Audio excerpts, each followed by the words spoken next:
White Oak Pastures is a sixth generation, 156-year-old family farm in Bluffton, Georgia.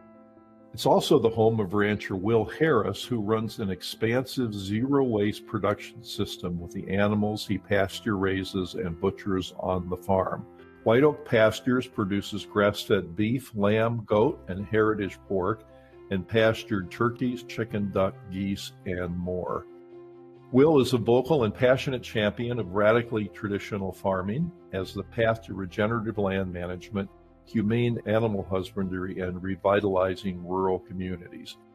Welcome to Leading Voices in Food podcast. I'm Kelly Brownell, Professor Emeritus of Public Policy at Duke University and Director Emeritus of the World Food Policy Center at Duke. This is the second time we've spoken with Will Harris. The first time came right on the heels of a really interesting national meeting held in Tennessee on regenerative farming, where I became very impressed with Will and the work he's doing, and he was kind enough to join us for a podcast at that time. Our discussion today happens to coincide with the release of a book that Will has written entitled A Bold Return to Giving a Damn: One Farm, Six Generations, and the Future of Food. What a wonderful title that is, Will. Thanks so much for being with us. Well, thank you so much for having me, Kelly. I was really excited about being with you today. Thanks. I really would love to dive into the meaning behind the title of your book and what you wrote about, but let me ask you a few lead-in questions. So many years ago, you made a profound change in the way you approached ranching and farming. What convinced you back then that this kind of change was necessary? And tell us what you did, if you would.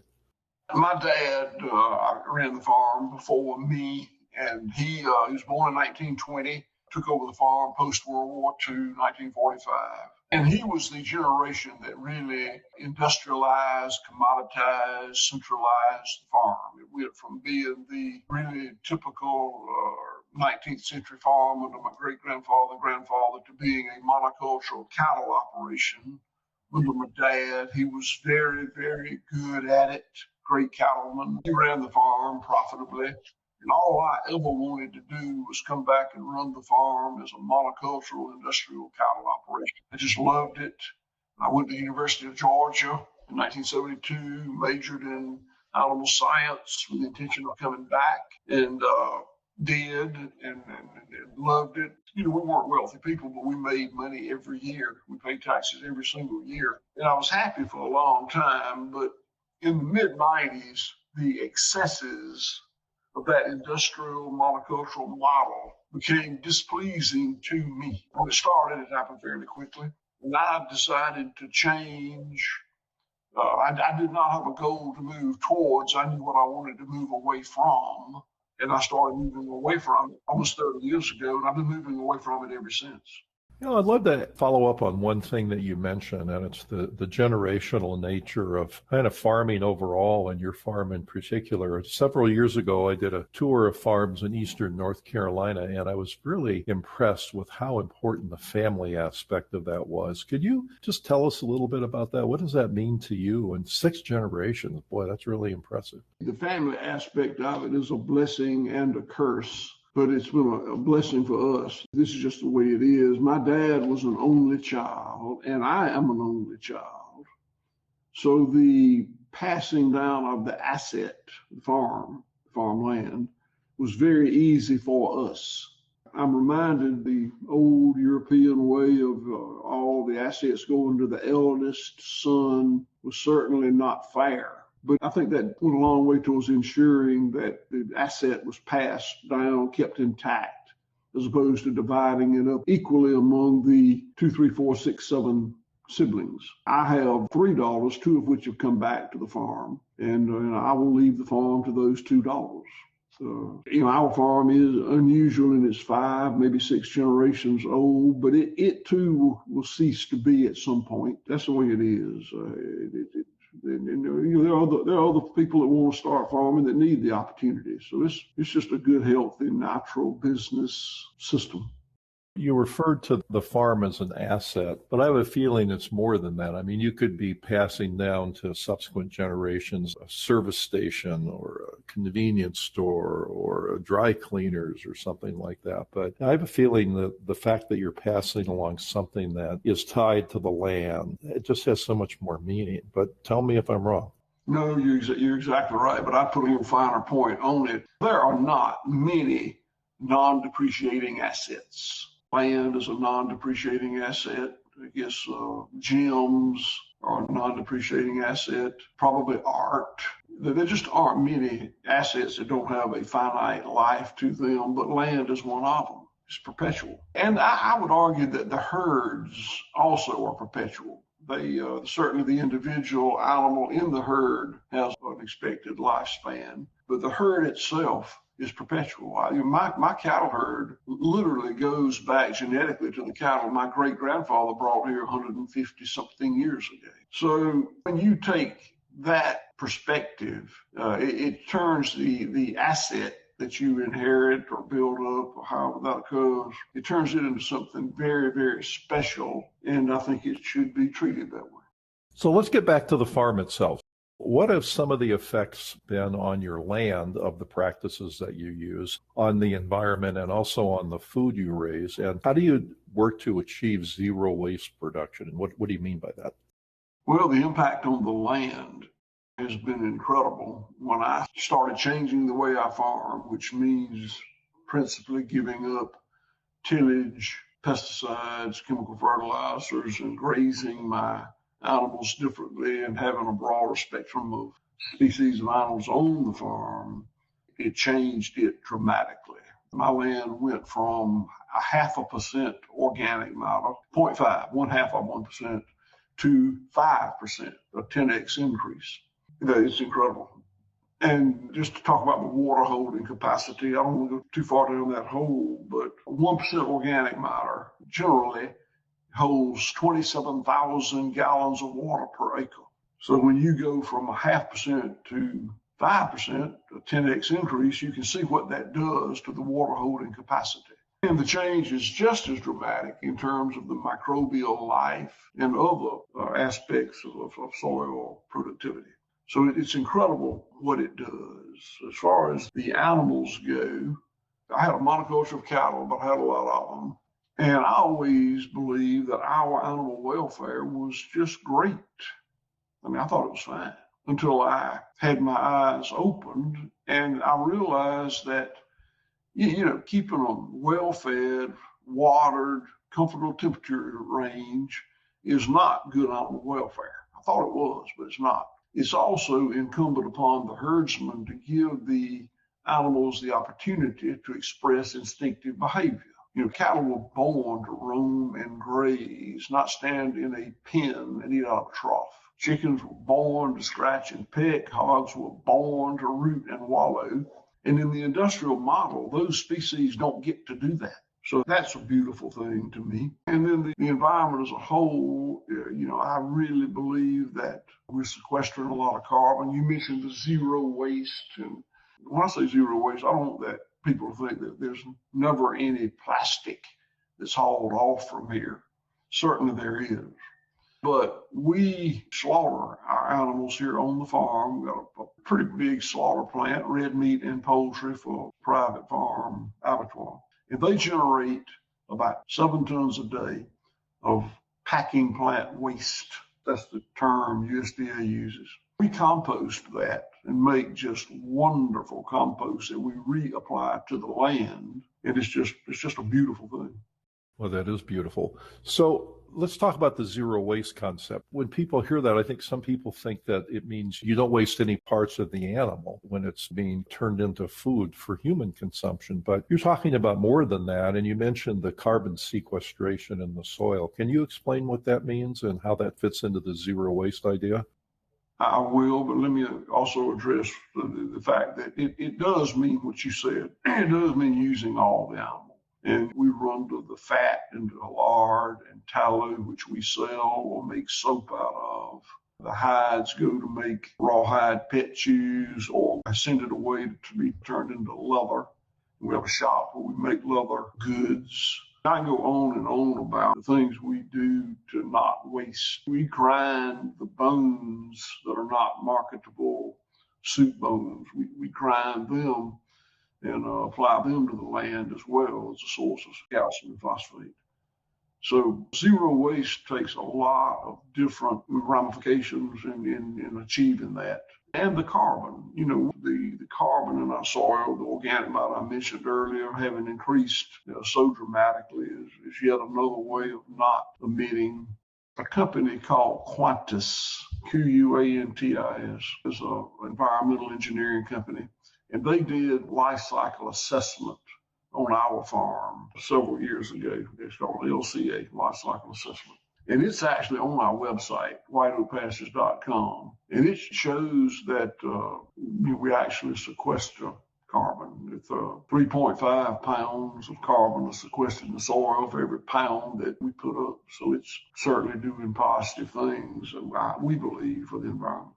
And that's so important because otherwise that carbon would be up there in the atmosphere and creating a lot of the damage that people know about. So the fact that you're actually drawing it down and sequestering it in the soil is doing a really good turn for our environment overall. And let me say also, I love your website, the whiteoakpastures.com, because it tells the story of what you do. It provides some history and resources about the farm, but also you have a lot of really pretty amazing products that you sell. And so it's nice to know that these things are available to people who might be interested in buying the products for your farm. It is so interesting to me and frustrating to me that a certain brand of environmentalist has identified cattle as being the primary culprit in climate change. And of course, it's simply not true. It's not fair to brand cattle with that claim. If you want to blame the cattle feeding industry, confinement feeding industry with that, then I support it. But the way we raise cattle, not only does it not contribute, it's part of the cure. And it's just so unfair. Let's think about the radical change you made in the family's farming practices. Tell me, how risky was this? I mean, how risky was it to you in terms of your reputation, your place in the community with other people that may have been continuing to use kind of industrial farming and ranching methods? And financially, how risky was it? Well, that's a great question. And when I give the answer, I certainly don't sound very smart because there was a lot of naivety in the decision I made. I really did not understand how much risk I was taking on. I should have. In retrospect, I was just a little reckless. But I'd always run the farm. I'd always made money. I was going to change the way I run the farm, and I assumed it would still continue to make money, but it didn't. I was adding value to the product I was producing, grass-fed beef, that I was not able to extract from the market at that time, partially because I didn't have processing available, and partly because grass-fed beef had not come into its being in the consumer community. So we had some pretty tough times, but we made it through it. And my timing going into the grass-fed business in that mid-90s to early 2000s was so lucky. And I really, really do mean lucky. Today, I don't think we would have made it. There's too much imported grass-fed beef that's labeled as product of the USA. The market is tightened and tougher because of that. We made it then, but I don't think we would make it today. What does that say for farmers today who might be considering making the kind of changes that you made many years ago? Well, I don't like reporting this, but I've gone from really being a recruiter, urging people to embrace this kind of agriculture, to really warning people, be careful. I don't recommend people not do it, but I really do focus on them being careful. And we actually set up a 501c3 called Center for Agricultural Resilience to help people learn the things that we've learned so that they won't make a mistake. I really want people to farm this way. My goal is not to grow White Oak Pastures. White Oak Pastures is as big as I ever wanted it to be. I never really intended for it to be as big as it is. growth is not important to me and my family. We've talked about it, and we're in agreement on that. But I do want to see regenerative food production grow. The way we farm is very cyclical, as opposed to the industrial food market, which is very linear, the food production system, which is very linear. And linear systems scale up really well. Cyclical systems, I think they kind of have a maximum level at which they perform well. And I think we're at it. So my goal is not to grow white oak pastures bigger and bigger. Again, as a family, we've talked about it and decided not to. We don't want a business so big that we've got to hire a CEO to run it for us. We sell $25 million worth of product a year, and that's enough. That's just bigger than we ever intended for it to be. Given that you said that it's not risk-free to make this kind of change and that people need to go into it with their eyes open, it seems to me, I don't know if your impression is the same, that there's a lot more attention now and awareness of regenerative agriculture. People in the general population know about it much more than they did even just a few years ago. And you have, movies about it and television shows, and you have big institutions like the Rockefeller Foundation investing in it. I see that as a positive sign. I don't know if you do as well, but are there other things that can be done to create more inducements to farmers to make this change? Are there policies, for example, that might be put in place that would be helpful? Well, but as opposed to the multinational food corporations, which, there are only a handful of them that are feeding the entire planet. And they are very linear, and there are many, many, many unintended consequences to their production system that's really adverse to the environment, the land, the water, the atmosphere, the animals, rural America. I can go on and on. So let's dive into that just a little bit. What can consumers do? Where do they look for their food? What do they look for? Where can they buy things? What can they do to help? The things you said are certainly great positive signs. They're very, very, very good. And unfortunately, big food has focused on this market and engaged in very, very talented, skillful greenwashing that tricks the public. And that's the impediment, and that's the problem. I just don't know how it's going to come out. I used to believe that I was an early innovator in this new way of producing food that was better for the land and rural America and the environment and the animals. And I was very happy about it, very satisfied in it. And I still hope that's the case. But a new, young or old, doesn't matter, but a person who is moving from industrial commodity agriculture into what we do today has a harder go of it than I had 20 years ago because of greenwashing. From the consumer perspective, it's a lot better today. There are a lot more people talking about it and a lot more general information out there among the public. But the multinational corporations that are tricking people, they're just very successful. When I call my book A Bold Return to Giving a Damn, that was what I was referring to, is that the consumer has got to educate themselves and see where their food actually comes from. There are more opportunities to do that, I know. Where I live in North Carolina, there are a number of butcher shops around, and some of them in particular make it very clear that they're sourcing everything from local farms, and they talk about how the animals are raised, and they're tied into the kind of thing that you're talking about. So it's nice that there are more such opportunities out there, and butcher shops seem to be one good place to go if you're a person who consumes meat. That's a good question. And I think that the more locally you can shop, the better. We sell food online and we ship to 48 states. And I don't want to. I appreciate everybody's business that buys from us. I'm grateful for it. Thank you. But I really want to sell my products to people in my geography. And I want people in the Pacific Northwest and the New England and the other areas of the country to have producers that they support, that are local to them, local food systems. I'm happy to sell anybody anywhere, but I'd really rather help somebody get started. I guess that's the answer to that. Yeah, and it's nice that you offer your foods for sale online because that does give people the opportunity to buy some of the things that you raise and be connected with the story of the food that you've told us all about. That is very pleasing to hear. Say just a little bit more about greenwashing. How does it take place and how can consumers know that it's occurring? And the way for consumers to avoid greenwashing is also to know as much as you can about who you're buying your food from. Well, I hope the kind of education that you're doing, things like joining us and writing your book, will alert consumers to these kind of practices. And hopefully there will then be demand on legislators to change the way they write the laws to prevent this kind of stuff. But boy, it takes time, doesn't it? Greenwashing is messaging.